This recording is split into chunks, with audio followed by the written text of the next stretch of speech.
నమస్తే welcome to Tollywood box office. This is Sushmita. మీరు science fiction, action లేదా ఏలియన్ ఇన్వెన్షన్ సినిమాలు ఇష్టపడితే ఈ వీడియో మీకు ఖచ్చితంగా నచ్చుతుంది. ఈ రోజు మనం మాట్లాడబోతున్న సినిమా ఇండిపెండెన్స్ డే రిసర్జెన్స్. ఇది 1996 లో వచ్చిన ఐకానిక్ ఫిలిం ఇండిపెండెన్స్ డే కి సీక్వెల్. ఈ సినిమా భారీ స్కేల్ యాక్షన్, స్పెషల్ ఎఫెక్ట్స్ మరియు ఏలియన్ థ్రిల్ తో నిండి ఉంది. సో ఈ సినిమా గురించి పూర్తి వివరణ, ప్లాట్, క్యారెక్టర్స్, థీమ్స్ మరియు ఇంకా చాలా విషయాలు ఈ వీడియోలో చూద్దాం. సో రెడీగా ఉన్నారా? అయితే వీడియోలోకి వెళ్ళిపోదాం. ఇండిపెండెన్స్ డే రిసర్జెన్స్ 2016 లో విడుదలైన ఒక American science fiction action film. దీన్ని డైరెక్ట్ చేసిన వారు రోవాల్డ్ ఎమెరిచ్. ఆయనే మొదట ఇండిపెండెన్స్ డే ఫిల్మ్ కూడా డైరెక్ట్ చేశారు. స్క్రిప్ట్ ని రోవాల్డ్ ఎమెరిచ్, డీన్ డెవ్లిన్, నికోలాస్ రైట్, జేమ్స్ ఏ వుడ్స్ మరియు జేమ్స్ వండర్బిల్ట్ రాశారు. ఈ సినిమా మొదటి ఫిలిం సంఘటనల తర్వాత 20 సంవత్సరాలు గడిచిన తరుణంలో సెట్ చేయబడింది. ఇక్కడ ఏలియన్స్ మరోసారి భూమిని ఆక్రమించడానికి తిరిగి వస్తారు. కానీ ఈసారి వారి దాడి మరింత భారీగా, ఖతర్నాక్ గా ఉంటుంది. సినిమా బడ్జెట్ దాదాపు $165 మిలియన్. మరి ఇది విజువల్ ఎఫెక్ట్స్, భారీ స్కేల్ యాక్షన్ సీన్స్ తో ఆకట్టుకుంటుంది. అయితే ఈ మొదటి ఫిలిం తో పోలిస్తే ఈ సీక్వెల్ కొంత నిరాశ కలిగించిందని విమర్శలు వచ్చాయి. ఇప్పుడు ఈ సినిమా కథని డీటెయిల్ గా చూద్దాం. Spoiler alert. ఈ సెక్షన్ లో సినిమా ప్లాట్ పూర్తిగా వివరిస్తాను, కాబట్టి మీరు ఇంకా ఈ సినిమా చూడకపోతే ఈ భాగాన్ని స్కిప్ చేయండి. సినిమా 2016 లో అంటే 1996 ఏలియన్ దాడి తర్వాత 20 సంవత్సరాల తర్వాత సెట్ చేయబడింది. మొదటి ఫిలింలో ఏలియన్స్ ఓడిపోయిన తర్వాత భూమి వాళ్ళ టెక్నాలజీని ఉపయోగించి తమ డిఫెన్స్ సిస్టమ్ ని బలోపేతం చేసుకుంది. ఎర్త్ స్పేస్ డిఫెన్స్ అనే ఒక గ్లోబల్ ఆర్గనైజేషన్ ఏర్పడింది. ఇది ఏలియన్ టెక్నాలజీతో hybrid fighter jets, laser weapons మరియు చంద్రుడిపై ఒక బేస్ ని నిర్మించింది. మొదటి ఫిలిం హీరోలైన డేవిడ్ లెవిన్సన్, థామస్ జే వైట్మోర్ మరియు స్టీవెన్ హిల్లర్ కొడుకు డైలెన్ హిల్లర్ ఈ కథలో కీలక పాత్రలు పోషిస్తారు. అయితే స్టీవెన్ హిల్లర్ చనిపోయినట్లు చూపిస్తారు. సినిమా మొదలైన కొద్దిసేపటికి ఒక మిస్టీరియస్ స్పేస్ షిప్ చంద్రుడిపైన ఉన్న ఈఎస్టీ బేస్ కి దగ్గరగా వస్తుంది. దీన్ని జేక్ మోరిసన్, ఒక పైలట్, మరియు అతని స్నేహితుడు చార్లీ మిల్లర్ చూస్తారు. అదే సమయంలో డేవిడ్ లెవిన్సన్ మరియు క్యాథరిన్ మర్సెక్స్, ఒక ఫ్రెంచ్ సైంటిస్ట్, ఆఫ్రికాలో 1996 దాడి నుండి మిగిలిన ఏలియన్ షిప్ ని రీసెర్చ్ చేస్తున్నారు. ఈ స్పేస్ షిప్ శత్రు ఏలియన్స్ కాదని, మరొక ఏలియన్ జాతి నుండి వచ్చిందని తెలుస్తుంది. ఇది శత్రు ఏలియన్స్ కి వ్యతిరేకంగా భూమికి సహాయం చేయడానికి ఒక పిఆర్ఓ. ఈ స్పియర్ ఒక ఇంటర్ గెలాక్టిక్ రెజొనెన్స్ గ్రూప్ నుండి వచ్చిన టెక్నాలజీ. శత్రు ఏలియన్స్ తో యుద్ధం చేసే జాతి అని తెలుస్తుంది. కానీ ఈఎస్టీ డైరెక్టర్ దాన్ని డిస్ట్రాయ్ చేయడానికి ఆర్డర్ ఇస్తాడు. ఇది ఒక తప్పిదం అని తర్వాత తెలుస్తుంది. అదే సమయంలో ఒక భారీ ఏలియన్ మదర్షిప్ 3000 మైళ్ళ వెడల్పుతో అట్లాంటిక్ మహాసముద్రంలో ల్యాండ్ అవుతుంది. భూమి యొక్క కోర్ నుండి ఎనర్జీని డ్రిల్ చేయడం మొదలు పెడుతుంది. ఇది గ్రహాన్ని నాశనం చేస్తుంది. Jake Morrison, Dylan Hiller, Charlie Miller మరియు పట్రిషియా విట్మోర్, మాజీ ప్రెసిడెంట్ విట్మోర్ కూతురు, ఫైటర్ జెట్స్ లో ఏలియన్ షిప్ పై దాడి చేస్తారు, కానీ విఫలమవుతారు. డేవిడ్ లెవిన్సన్ మరియు క్యాథరిన్ స్పియర్ యొక్క టెక్నాలజీని అర్థం చేసుకోవడానికి ప్రయత్నిస్తారు. అది ఏలియన్ హైవ్ మైండ్ ని డిస్టర్బ్ చేయగల ఆయుధాన్ని రూపొందించగలిగిందని తెలుస్తుంది. అదే సమయంలో థామస్ జే విట్మోర్ ఏలియన్స్ తో టెలిపాథిక్ కనెక్షన్ ఉన్నవాడు.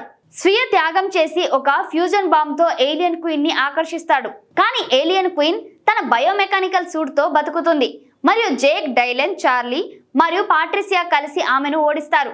క్వీన్ మరణం వల్ల ఏలియన్ షిప్ రీట్రీట్ అవుతుంది. సినిమా క్లైమాక్స్ లో మానవులు స్పియర్ టెక్నాలజీని ఉపయోగించి ఏలియన్స్ కి వ్యతిరేకంగా ఇంటర్ గెలాస్టిక్ వార్ కి సిద్ధమవుతారు.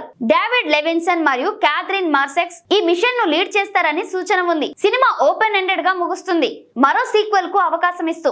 సినిమాలో Jeff Goldblum, Liam Hemsworth, Jessie T Usher, Maika Monroe, Bill Pullman, Sela Ward, William Fichtner, Charlotte Gainsbourg మరియు బ్రెంట్ స్పిన్నర్ వంటి నటులు ఉన్నారు. జెఫ్ గోల్డ్బ్లమ్ తన విచిత్రమైన హాస్యాస్పదమైన నటనతో మళ్ళీ ఆకట్టుకున్నాడు. కానీ కొత్త క్యారెక్టర్స్ లో లియామ్ హెమ్స్వర్త్ మరియు జెస్సీ టీ ఉషేర్ కొంచెం బ్లాండ్ గా అనిపించారని విమర్శలు వచ్చాయి. విల్ స్మిత్ లేకపోవడం సినిమాకి పెద్ద లోటుగా అనిపించింది, ఎందుకంటే అతని డైనమిక్ ఎనర్జీ మొదటి ఫిల్మ్ కి ప్రత్యేకత ఇచ్చింది. పట్రిసియా విట్మోర్ మరియు జేక్ మోరిసన్ మధ్య రొమాన్స్ కొంచెం ఫోర్స్డ్ గా అనిపించింది మరియు చార్లీ మిల్లర్ హాస్యం కొన్ని చోట్ల ఫ్లాట్ అయింది.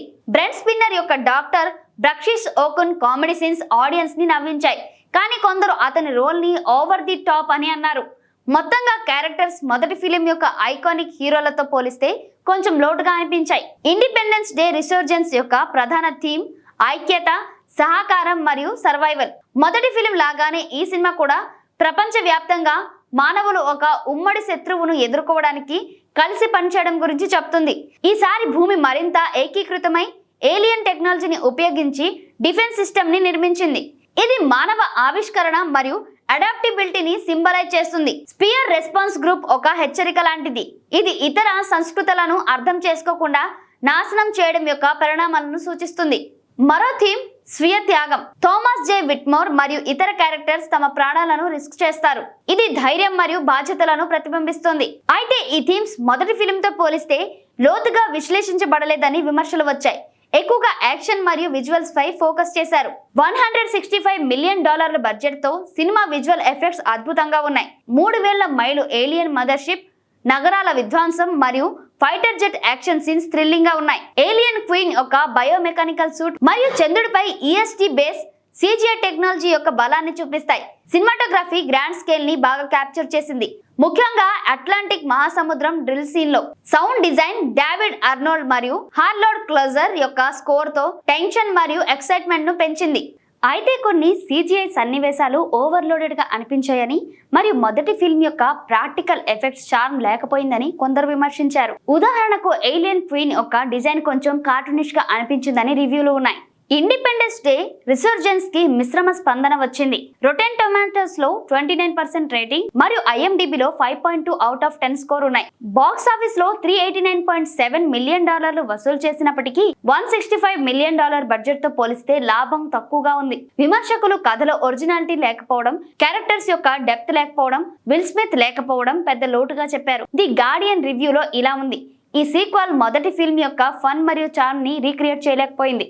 అయితే విజువల్ ఎఫెక్ట్స్ మరియు సీన్స్ ని చాలా మంది ప్రశంసించారు, ముఖ్యంగా థియేటర్ ఎక్స్పీరియన్స్ కి. మరి తెలుగు ఆడియన్స్ ఎందుకు చూడాలి? తెలుగు ఆడియన్స్ కి ఈ సినిమా ఎందుకు నచ్చుతుందంటే, మనకి బాహుబలి లాంటి గ్రాండ్ స్కేల్ యాక్షన్ సినిమాలు ఇష్టం మరియు ఇండిపెండెన్స్ డే రిసర్జెన్స్ ఒక భారీ విధ్వంసం, ఫైటర్ జెట్ బ్యాటిల్స్ మరియు ఏలియన్ థ్రిల్ తెలుగు ఆడియన్స్ ని ఆకట్టుకోవచ్చు. అయితే కథ లోతు లేకపోవడం, మరికొన్ని క్యారెక్టర్స్ బలహీనంగా ఉండడం కొంత నిరాశ కలగవచ్చు. ఇది ఒక వీకెండ్ నైట్ లో ఫ్రెండ్స్ తో కలిసి పాప్కార్న్ తింటూ చూసేయండి. Independence day resurgence Netflix, Amazon prime video లేదా హాట్స్టార్ వంటి స్ట్రీమింగ్ ప్లాట్ఫామ్ లో అందుబాటులో ఉండవచ్చు, కానీ భారతదేశంలో అందుబాటు ఆధారపడి ఉంటుంది. ఇండిపెండెన్స్ డే రిసర్జెన్స్ ఒక విజువల్ స్పెక్టాకిల్. మరి మీరు ఈ సినిమా చూసారా? మీ అభిప్రాయం ఏమిటో కామెంట్స్ లో తెలియజేయండి. ఇలాంటి సైఫై యాక్షన్ సినిమాలు ఇష్టమైతే ఇంకా ఏ సినిమాల గురించి వివరణ కావాలో కామెంట్స్ లో తెలియజేయండి. ఈ వీడియో మీకు నచ్చినట్లయితే లైక్ చేయండి, షేర్ చేయండి, మరి మా ఛానల్ ని సబ్స్క్రైబ్ చేయడం మర్చిపోకండి. బెల్ ఐకాన్ కూడా క్లిక్ చేయండి ఫ్యూచర్ వీడియోస్ కోసం. మరో ఇంట్రెస్టింగ్ వీడియోతో మళ్ళీ కలుద్దాం. Until then bye bye, take care.